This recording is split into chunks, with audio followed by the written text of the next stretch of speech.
ध्यानमूलं गुरुर्मूर्ति पूजामूलं गुरुपदम् मंत्रमूलं गुरुर्वाक्यं मोक्षमूलं गुरु कृपा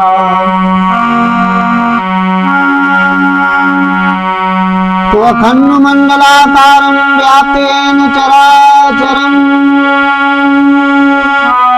तत्पदं दर्शितं येन तस्मै श्री गुरुवे नमः। बोलिए सद्गुरुदेव भगवान की जय। हृदय में स्थित परमात्मा राम की जय। मेरे प्रिय प्रत्यक्ष और अप्रत्यक्ष श्रोता बंधुओं, आप हमारा सत्संग स्मरण करते हैं, आपको बहुत बहुत साधुवाद। आज का जो प्रसंग है वो संत कबीर का है, बीजक का है। बड़ा सुंदर प्रसंग है, बड़ी अच्छी साखी है संत कबीर दास जी की। उन्होंने प्रकाश डाला है ज्ञान के बारे में, एक सच्चे ज्ञान के बारे में प्रकाश डाला है। उनकी साखी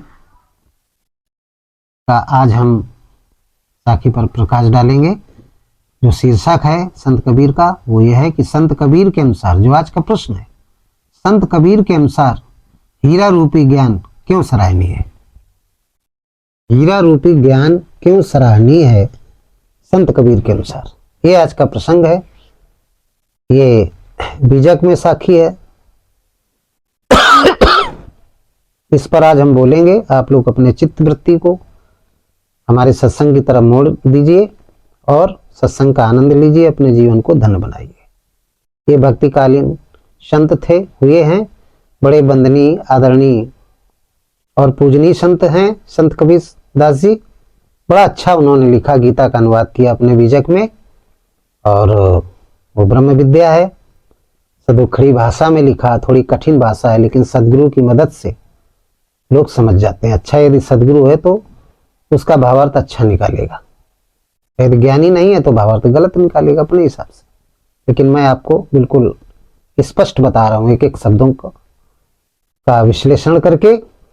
तो देखिए साखी संत कबीर की क्या है। संत कबीर ने सच्चे ज्ञान व सच्चा ज्ञान की तुलना हीरे से की है। सच्चे ज्ञानी और सच्चे ज्ञान की तुलना हीरे से की है। हीरे का उदाहरण लिया है। सच्चे ज्ञान का उदाहरण किससे लिया? हीरे से। हीरा होता है ना, कीमती चीज होती है, तो उससे उदाहरण लिया है। और इस पर बीजक में उन्होंने लिखा है, क्या कहते हैं संत कबीर? कौन सा ज्ञान सराहनीय है? हीरा रूपी ज्ञान। क्यों? इसलिए कि हीरा सोई सराहिए। संत कबीर क्या कहते हैं कि हीरा सोई सराहिए, अरे सहे धनन की चोट, और कपट कुरंगी मानवा कि पर खत निकरा कोट, और कपट कुरंगी मानवा कि पर खत निकरा खोट, हीरा सोही सराहिए कि सहे धनन की चोट। संत कबीर ने कहा हीरा सोई सराहिए, सहे घनन की चोट। हीरा वही सराहनीय है, वही प्रशंसनीय है जो घनों की चोट को सह जाए, घन की चोट को सह जाए।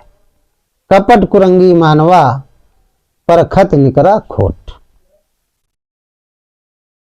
कपट कुरंगी मानवा। संत कबीर कहते हैं कि हीरा इसलिए सराहनीय है क्योंकि वो घनों की चोट पड़ने पर भी नहीं टूटता है। हीरे में चाहे जितने घन चलाओ वो टूटता नहीं, पिचकेगा लेकिन टूटेगा नहीं, टूटता नहीं है, पिचक जाएगा। इसी प्रकार दुष्टों के व्यंग व कुतर्कों द्वारा आपके ज्ञान पर जो कमेंट होते हैं, जैसे ज्ञानी पुरुष है कोई और वो ज्ञान का प्रसारण कर रहा है, सत्संग के माध्यम से संसार को ज्ञान के माध्यम से प्रकाशित कर रहा है। लेकिन जो कुतर्की व्यक्ति होते हैं, उन कुतर्की व्यक्तियों के कमेंट या व्यंग वचन उस ज्ञानी पुरुष का कुछ बाल बाका नहीं कर पाते, क्योंकि ज्ञानी व्यक्ति क्या है, हीरे के समान है। तो कुतर्क रूपी घन कितना भी चले, कितने भी कमेंट आए सत्संग में कुतर्क के, क्योंकि वो अज्ञानी होते हैं, उनको तो ज्ञान है नहीं। संत गोस्वामी तुलसीदास जी ने लिखा है कि जो अज्ञानी है तो पहले ज्ञान प्राप्त करें, तब उसमें कुतर्क करें। अज्ञानी व्यक्ति कुतर्क ज्यादा करते हैं, ज्ञानी कम करता है। ज्ञानी सुनता है और ज्ञानी कुतर्क ज्यादा करता है। सही समय पे ज्ञानी वो प्रश्न करता है, इसलिए उसको आरत कहा गया है। और ऐसे ज्ञानी पुरुष को जो कुतर्की नहीं है उसको आरत मानते हैं, अधिकारी मानते हैं, तो उससे गूढ़ तत्व जो सदगुरु होते हैं वो छिपाते नहीं है। गूढ़ तत्व न साधु दुरावे, आरत जब अधिकारी पावे। जहां कुतर्की होगा उसको नहीं बताते हैं, कुछ बताना भी नहीं चाहिए, क्योंकि उसके पल्ले नहीं पड़ेगा। वो क्या करता है, अपने कुतर्क के द्वारा ज्ञानी व्यक्ति की चित्त वृत्ति या उसके कार्य करने की जो वृत्ति है उसको बाधित करने का सदैव प्रयास करता रहता है कि ये व्यक्ति बंद कर दे, क्योंकि वो पाखंडी होता है, जिससे उसके पाखंड का जो साम्राज्य है वो बराबर फलता फूलता रहे, पाखंड का साम्राज्य फलता फूलता रहे। इसलिए अच्छे सत्पुरुषों पर, ज्ञानी व्यक्तियों पर वो टिप्पणी किया करते हैं, लेकिन उसका कोई प्रभाव नहीं पड़ता है, क्योंकि संसार में सब अज्ञानी थोड़े हैं, बहुत सारे ज्ञानी लोग हैं, कोई प्रभाव नहीं पड़ता है। बल्कि अपने आप की गरिमा, अपने आप के व्यक्तित्व, अपने आप में जो उसके अंदर सद्गुण है उनका नाश करता है। दूसरों की आलोचना करने से होता क्या है, अपने अंदर के जो सद्गुण है वो नष्ट हो जाते हैं और देवता से वो राक्षस बन जाता है, राक्षस बन जाएगा। इसलिए संत कबीर कहते हैं कि कोई फर्क नहीं पड़ता है, सच्चा ज्ञानी हीरे के समान होता है, और कितने भी कुतर्कों का घन चले तो वो विचलित नहीं होता है। ज्ञानी तो ज्ञानी होता है, ज्ञानी वक्ता संत सज्जन प्रशंसनीय हो जाता है। और जो अज्ञानी लोग होते हैं वे कुएं के मेढक के समान होते हैं, उनकी जीवन रेखा उतनी ही होती कुएं के अंदर, वहीं पड़े रहते, टर टर करते रहते हैं, करते रहो, और पड़े पड़े फिर अधोगति में चले जाते हैं, वो अधोगति को प्राप्त होते हैं, 84 में चले जाते हैं। भाई उन्होंने जीवन में सत्संग नहीं सुना, सिर्फ कुतर्क किया, व्यंग किया, सत्संग पर व्यंग किया। जो अच्छा सत्संग सुन रहा है उसको भी बरगलाने का काम किया, अरे यार गुरु जी तो ऐसा बोल रहे थे, काखा काखा से ABCD से लाठी चली है। लेकिन जो ज्ञानी पुरुष है उसको डिस्टर्ब करेंगे। लेकिन संत कबीर ने कहा कि वो हीरे के समान होते हैं, उन पर कुतर्क रूपी घन कितना भी चले कोई फर्क नहीं पड़ने वाला है। जो ईसालू व कपटी होते हैं वे कसौटी के ज्ञान की परीक्षा में फेल हो जाते हैं, यानी वो नष्ट हो जाते हैं। किसी से सरसरात भी करेंगे तो बाद में उनकी पराजय निश्चित है। ज्ञानी ज्ञानी होता है, सत्य को परेशान किया जा सकता है, पराजित नहीं किया जा सकता। इसलिए उन कुतर्की व्यक्तियों के कमेंट या व्यंग वचनों को नजरअंदाज करते हुए ज्ञानी पुरुष को अपने ज्ञान का उपदेश बराबर जारी रखना चाहिए। हाथी चला बाजार, कुत्ते भौंके हजार, ये संत कबीर ने कहा। वो अपनी ज्ञान रूपी जो विहंगम चाल है, ज्ञान के प्रसारण रूपी जो विहंगम चाल है, उस पर चलते रहिए। विहंगम चाल चलते रहिए, चलते रहिए, कोई दिक्कत नहीं। चाहे जैसी स्थिति हो सब में चलिए, मछली की तरीके चलिए, धारा के विपरीत चलिए।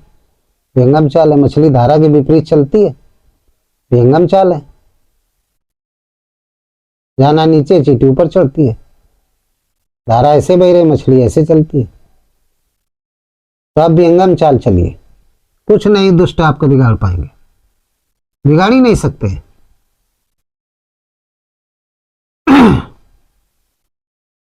तो कहते हैं वो फेल हो जाते हैं, नष्ट हो जाते हैं, इसलिए ज्ञानी संत को अपने ज्ञान उपदेश को मूर्खों को नहीं देना चाहिए, नहीं देना चाहिए। और यदि कोई मूर्ख बैठा है, कोई कमेंट कर रहा है किसी भी प्रकार का, तो उसकी बातों को अपने अंतःकरण में नहीं धारण करना है, नहीं सुनना है। इस कान से सुना, इससे निकाल दिया।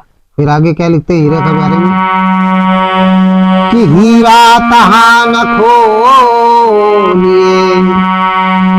कि जहां कुंजरों की हाट, असहज गांठी बांध के लगिए अपनी बाट। हीरा कहाँ न खोलिए और जहाँ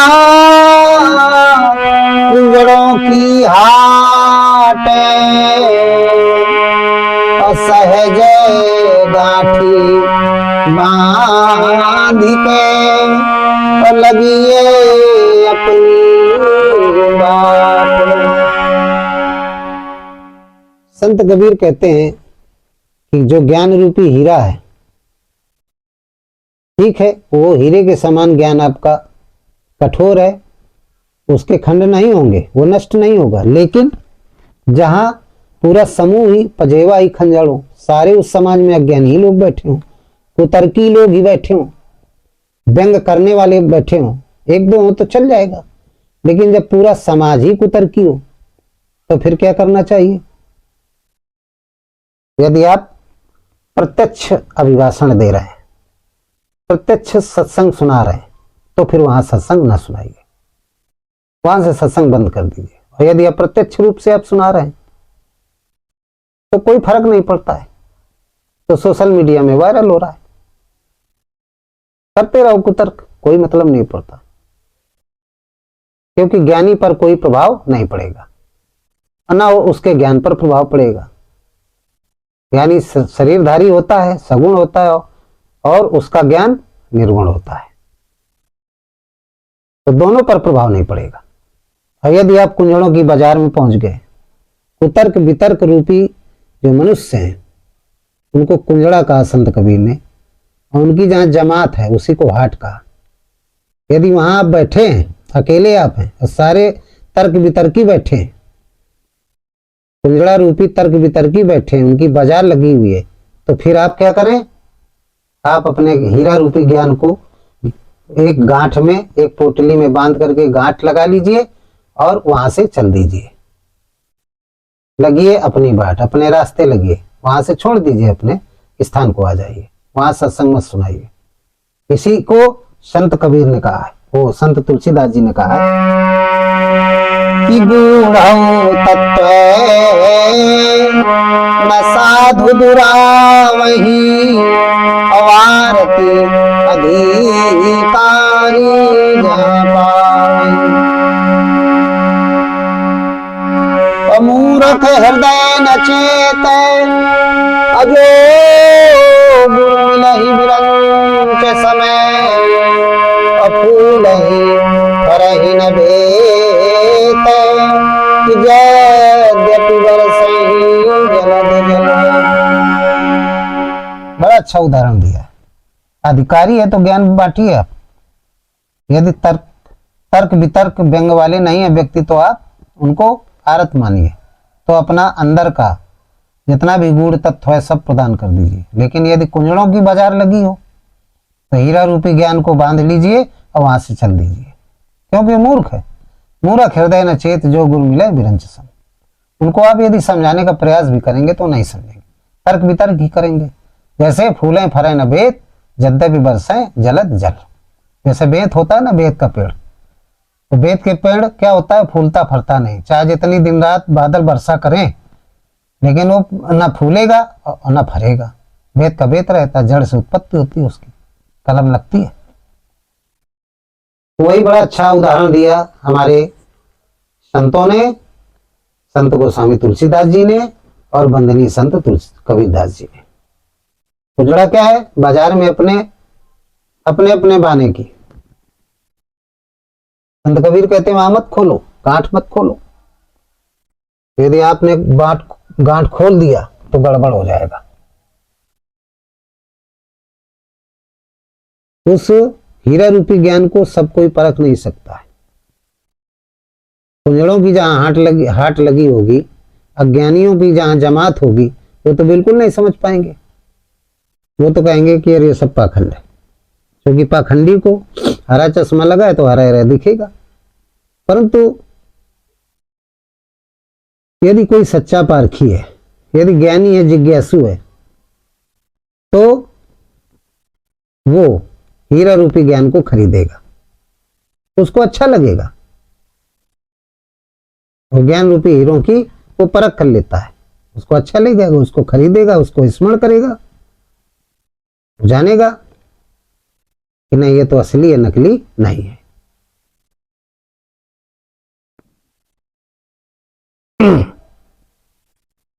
कुंजड़ा जो होता है,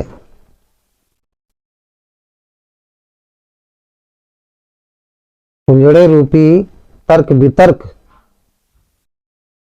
रूपी दुकान के बगल में आप यदि ज्ञान रूपी दुकान लगाएंगे तो मूर्खता है। यानी कहने का मतलब, अनाधिकारी को यदि आप ज्ञान का उपदेश देंगे, सत्संग का उपदेश देंगे, तो ठीक नहीं है, वो बिल्कुल गलत है। उसके कोई पल्ले नहीं पड़ेगा, तो उसको कोई उपदेश देने की जरूरत नहीं है। तो संत कबीर कहते हैं कि आत्मा रूपी जो ज्ञान है वो हीरा है, लेकिन कोई बिरला ही इसको पहचान पाता है। ज्ञानी बहुत हैं, विज्ञानी बहुत हैं, लेकिन आत्मज्ञानी बहुत कम है। जिसने आत्मज्ञान को प्राप्त कर लिया है वो ज्ञान रूपी हीरे को पहचान जाएगा, और ज्ञान रूपी हीरे को प्राप्त करके वो परमात्मा को प्राप्त कर सकता है, आत्माराम को प्राप्त कर सकता है। दूसरे फिर आगे और साखी लिखते हैं कि हीरा परा बाजार में कि रहा द्वार लपटाए, औके तहि मूरख पचीनुए कि कोई पारख लिया उठा।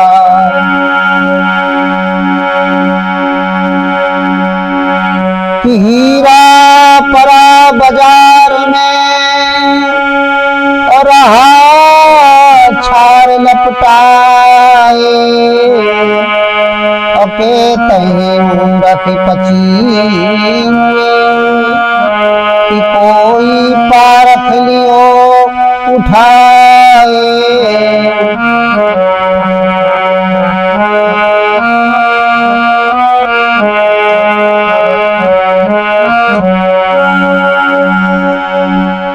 संत कबीर कहते हैं कि हीरा परा बाजार में, रहा छार लपटाए, कहते ही मूरख पछमुयो, अब कोई पारख लिया उठाए। अब संत कबीर का कहना है कि हीरा माने आत्मज्ञान, हीरा माने आत्मज्ञान। आत्मज्ञान का मतलब है कि आत्मज्ञान बिना नर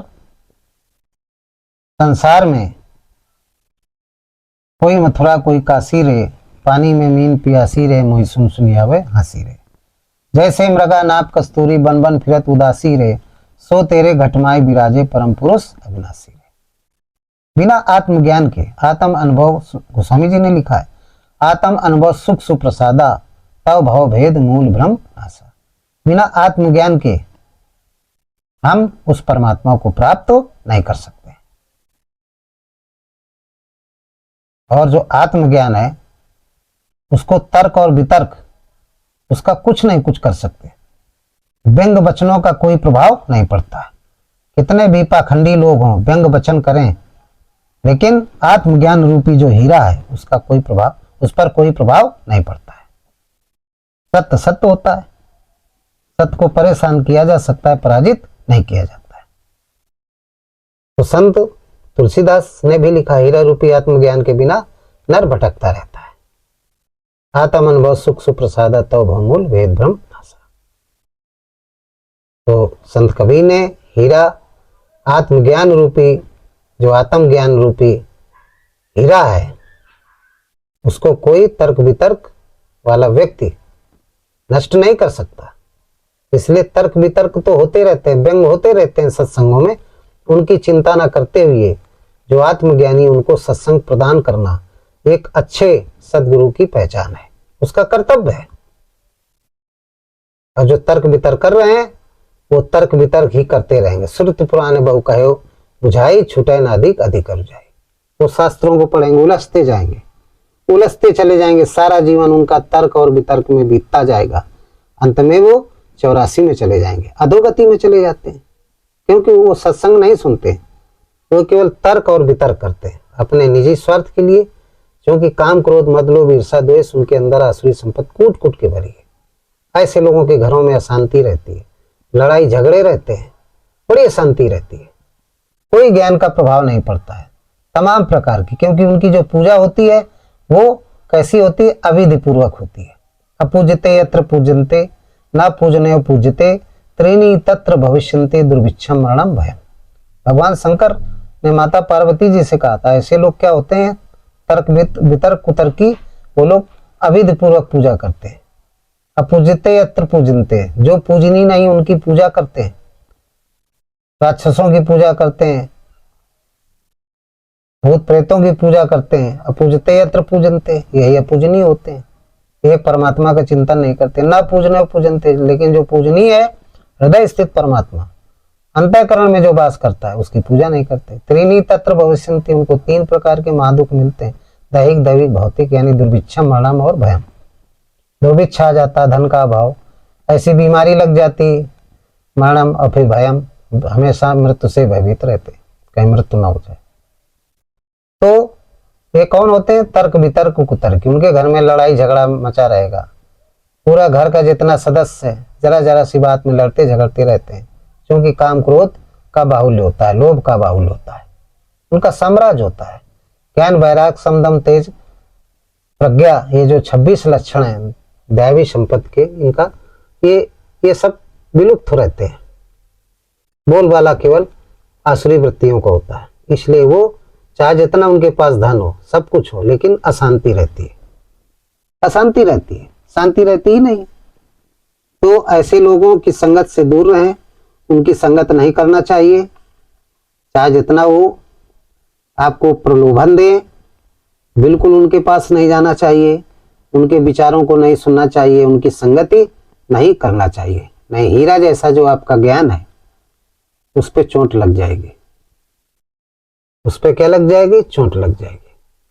अच्छे अच्छे ज्ञानी विज्ञानी कुतर्क में को न कुसंगति, संत तुलसीदास जी ने लिखा, क्या लिखा है, हीरा जैसा ज्ञान भी, हीरा जैसा ज्ञान भी उसके भी टुकड़े हो सकते हैं, नीचे गिर सकता है, उन्नति से अवनति में जा सकता है, उसका विनाश हो सकता है।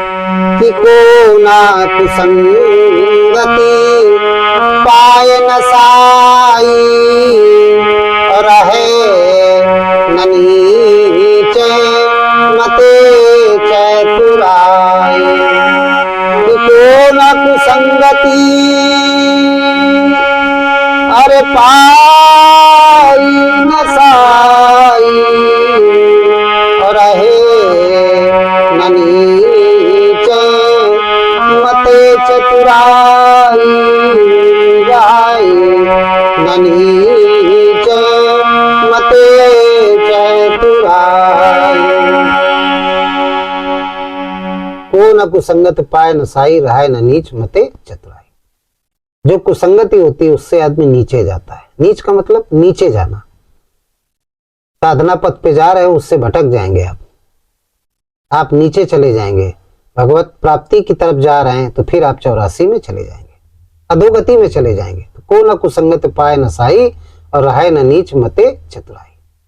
जो नीच होता है, जो नीचे की श्रेणी में जा रहा है, वो अपने व्यंगों से कुतर्कों से बाज नहीं आता है। इसलिए उसकी कुसंगत में यदि आप पड़ गए तो संत तुलसीदास जी कहते हैं कि आपका नाश हो जाएगा, आपके ज्ञान का नाश हो जाएगा। जब ज्ञान का नाश हो गया तो फिर आप राक्षस हो जाएंगे, देवता से क्या हो जाएंगे, राक्षस हो जाएंगे। काम क्रोध मद लोभ ईर्ष्या द्वेष बढ़ जाएगा, आपके अंदर बढ़ जाएगा तो आप अधोगति में चले जाएंगे। यही नाश है, बार बार जन्म लेंगे, बार बार मरेंगे, मोक्ष नहीं मिलेगा।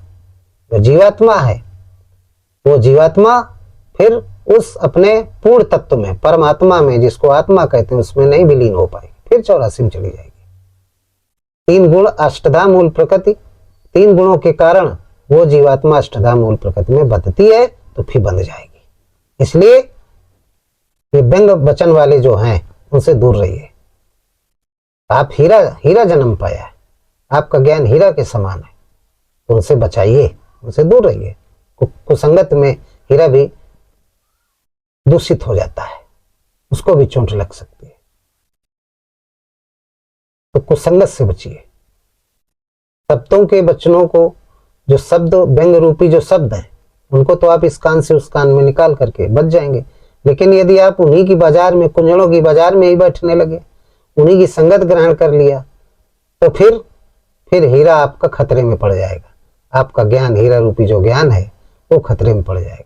इसलिए संत कबीर कहते हैं, ऐसे लोगों से, कुंजड़ों की बाजार से दूर रहिए। तर्क वितर्क कुतर्की, अज्ञानी, पाखंडी, लालची, ईर्षालु लोग जितने हैं, काम क्रोध मद लोभ ईर्षा द्वेष वाले, इनसे दूर रहिए।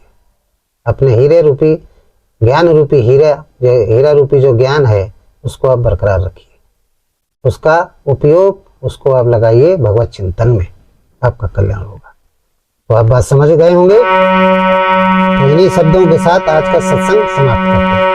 बोलिए सद्गुरुदेव भगवान की जय, संत समाज की जय, भक्त समाज की जय।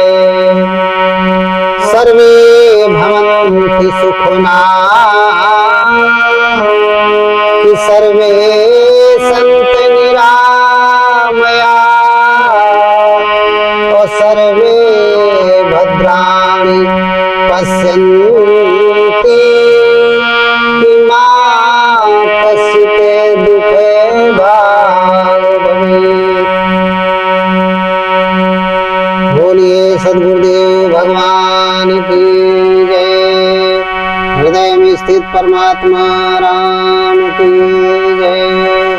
संत समाज की जय, भक्त समाज की जय।